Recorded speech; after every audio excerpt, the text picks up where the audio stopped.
Lynch, a crazy weekend of hockey, but the most important thing is we won that trophy. Yeah, we got there in the end, didn't we? A little rough at times, but at the end of the day, it's the trophy's sitting with us again. So it was a good weekend. So Saturday night seems a long time ago after Sunday's game, but I felt I had a wee bit of a feel the first time we actually played with Whitley back in 2022 when we rushed a good lead in that game, and then we maybe lost a few goals and took the shine off the scoreline. It was a bit like that. We got off to a great start.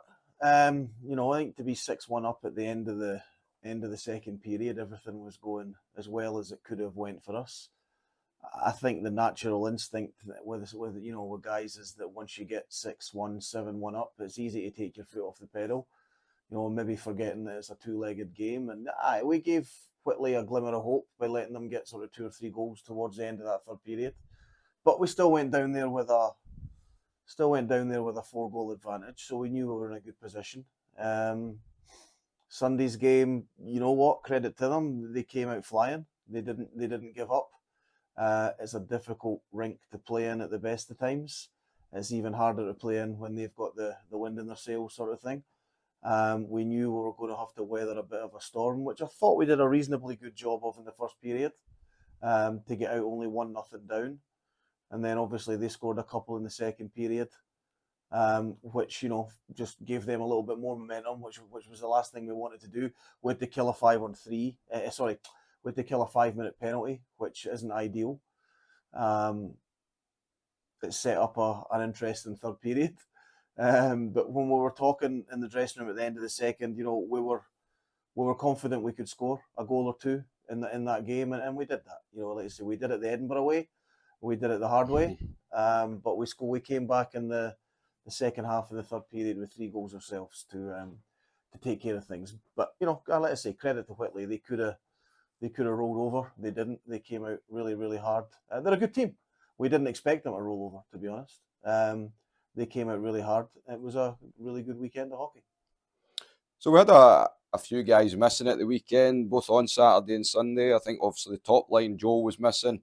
You had to juggle things about there, and you must have been happy with that, though. Sean came into that line, especially on Saturday, and I think between Sean, Joe, and Chad, I think they scored, was it 17 points? 17, I think. Yeah, you can't argue with that contribution, can you? And it's good to see for a lot of reasons. I think it gave Sean a little bit of a confidence boost, jumping up on that line, and Sean had 5 points himself that night. It was, that was good to see for him personally. But yeah, the 3 of them had a really good night. They know each other. Obviously, Chad and Sean know each other really well from playing together with the Kestrels. Joe knows them pretty well as well. The 3 of them being Fife boys as well. It just seemed to click on the night for them. We kept them together on the Sunday for as much as we could until we ran into some injury trouble or some penalty trouble and things like that. We had to really juggle the lines a little bit on Sunday, so they didn't get to spend as much time together as they got on Saturday. But food for thought, which is exactly what a coach is looking for. They want guys knocking on the door. They want guys, putting in that little bit extra effort, that little bit of secondary scoring and things like that to give them a headache as to who's going to play with who for the next weekend. And on Saturday as well, it was probably one of our lowest crowds of the season for obviously various reasons. It wasn't a season ticket game, maybe close to Christmas, but it didn't feel like that out there. I thought it was one of the loudest nights we've had. It didn't sound like it. I mean, I think I've said to you before, where I stand on the bench, I can't see the crowd. I can only see the first sort of 2 or 3 rows. So I've no idea if it's busy or not. You can only really go on the noise level, and it certainly seemed noisy. The fact that we put in a solid effort and a good display obviously helped that. But no, it didn't seem like it was a quiet night in the rink. So that game down in Whitley on Sunday, was there a point when you thought to yourself, we were 7-1 up here and now it's 8-all? No, you can't think. It's a two-legged game. Like listen, we were 7-1 up, but the final score was 8-4 on Saturday. So, we had a 4-goal lead to go into Whitley, and we knew they were going to make it difficult. We knew they were going to come hard. They always do down there. They've got some good players. You look at guys like Edgar and Holland and the big guy that scored a couple of goals against us, Barnes. Yeah, they're all good players. They've got some good defensemen. We knew it was going to be difficult. We knew it wasn't going to be easy. And like I said a minute ago, we knew we were going to have to weather a storm, which we did in the first period reasonably well. And then, Adam, we're a little bit short bench as it is to begin with, missing Izzy and Borwick and Ollie, Timo, Ben. We're missing a line straight away.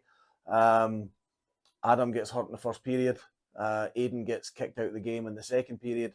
All of a sudden, we're really down to the bare bones, and we're asking guys to go out every second shift and things like that. And we knew it was going to be difficult at that point. But like I said, we knew we had goals in us. We knew we were going to put the puck in the net at some point. I wish we could have done it a little bit earlier than we did. But no, let's say we got there in the end. And it was a few late goals that eventually won us the trophy. But, overall, a good weekend, great weekend of hockey, wasn't it? I loved it, yeah. Everyone seems to enjoy those weekends. The players look forward to it. The fans look forward to it. And that's 3 times we've played this fixture now. And they've been, 3 really good ties. Hopefully we keep getting to do it year on year. Like I say, we always want to test ourselves against teams from other leagues to see where we're at. And I've said before as well, we want to try and fly the flag for Scottish ice hockey in the SNL, just to keep proving that the gulf isn't there that people south of the border think it is. So yeah, great weekend. Everyone I've spoken to, from people involved in the club here, people involved in the Whitley club, fans that you spoke, everybody seemed to enjoy the weekend. So long may they continue. So, back to league duty this Saturday, and they don't come much bigger than this. Dundee Rockets up in Dundee. A huge game, and probably one we need to win. Yeah, they're getting important now. Yeah, they definitely are. We've given ourselves a nice little confidence booster by winning at the weekend there. Dundee were under no illusion it's going to be a tough week. It's going to be a tough game, but I'm sure they're sitting up the road thinking the exact same thing right now. We've had 2 battles against them so far, really good battles. You look at the first game, I think, watch what I say again. We said at the time we had them at 4-3, and then there was a little bit outside interference, which caused the momentum to swing in that one. And then we had a really solid effort the second time we played them down here when we beat them 4-2 or 4-3? 4-3, I think it ended up, wasn't it? 4-2. I can't remember. A long time ago. It was a win anyway. But yeah, we've had 2 great battles. We expect the same thing again. Well, that's it. And then this is the final time we'll speak before Christmas on Caps TV here. Do you have a message for the Caps fans? Sure. Caps fans, I'd just like to take this opportunity to say, get your arses up to Dundee on Saturday night to help us out. Thank you. I wish you Merry Christmas after the game.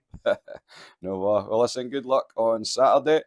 And obviously for Caps TV, hope you and the family have a good Christmas. And I know you'll enjoy your Christmas dinner because you love the food, didn't you? The barbecue's your big thing, but barbecue's your big thing, but not on Christmas Day. Not on Christmas Day. Not on Christmas Day. No, well, all the best on Saturday. Okay, cheers, Mark. Chad, we brought the Northern Challenge Cup back home at the weekend. You and the boys must be buzzing about that.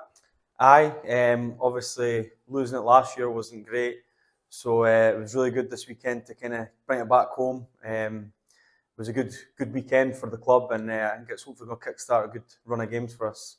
So it was 2 very tough games. First up Saturday here at the Lions Den, we came flying out the traps and we took the game to them. What do you think it was that we had that good start? Because probably the week before against Kirkcaldy we weren't quick off out the traps sort of thing. I think we kind of spoke as a group about the last couple of weeks we've not been, we feel, up to scratch. I think this weekend was big for us as a team and for the fans, the club. We kind of need to get a response, and I think we really did kind of strive to get a great start, which we did. Unfortunately, it fell off the gas a little bit at the end of the game, but I think we've done that well in the first 2 periods that we were able to get away with that. And it was one of these nights that everything seemed to just go for us, isn't it? And the crowd, they played their part as well. It was probably maybe one of our quietest nights of the season, fans-wise, but it didn't sound like it. It was very loud. No, it was one of the loudest nights we've had. It wasn't one of the bigger attendances we've had, but the fans really got into the game and they really lifted us towards the end. So I presume as a player, you just feed off that on the ice, and obviously they feed off you as well. Yeah, they're like an extra player. When they're singing and loud, it really gets us going, helps us keep momentum as well. So Sunday night, it was a bit of a battle. It looked a wee bit bleak at times. We went down 4-0, but credit to you and the boys digging deep, and you came up with a couple of goals late on to get us over the tie. Yeah, we knew that Whitley were going to come hard. It's a tough rink to play in, and and they're a pretty physical team. You know, we kind of weathered the storm to start with, and you know, we knew that we couldn't really throw it away. You know, we'd done that much hard work on the Saturday, so we kind of dug deep with a shorter bench on the Sunday and managed to still get the result. And the bus home, it seemed lively. I've seen some of the videos. A few well-earned beers for the boys. Just a few. You know, it's not often you win trophies, so you know you got to make the most of it when it comes. And you personally, it was a very good scoring weekend. I think you came away with 8 points through the 2 games. A man of the match award on Saturday. Happy with that? Yeah. You know, the last couple of weeks wasn't the best, I would say, for myself personally, and you know, obviously the team wasn't doing great either. So it's good to get the win, get the trophy, and also, you know, help the team with some points as well. So this Saturday, back to league business. Probably our biggest game of the season so far. We head up to Dundee to face the Rockets. A tough game, but we need to be ready for it. Yeah, Dundee are a well-drilled team. You know, they just beat Aberdeen at the weekend. You know, we've had some tight games with them. You know we can beat them. And you know, at this stage of the league, you can't really afford to lose any more games. So yeah, it probably is the biggest game of the season for us so far. And that's it. It's vitally important. I think we obviously take something for this game because we didn't want to lose any more ground between, you know, Aberdeen, the Kestrels, and the Rockets, do we? No. You know, I think a few of the teams above us have some games in hand, so you know we really want to start getting some points on the board and you know, start chipping away at the deficit from first. So Christmas just around the corner this time. Well, when this goes out, it'll be Wednesday, but this time when we're doing this next week, it'll be Christmas Day. Do you have a message for the Caps fans? Yeah, just, you know, thank you for all the support so far this season. Hope you have a great Christmas and hopefully see you in the new year. Brilliant. Cheers, Chad. We'll listen all the best on Saturday and have a good Christmas, and we'll speak again soon. Cheers.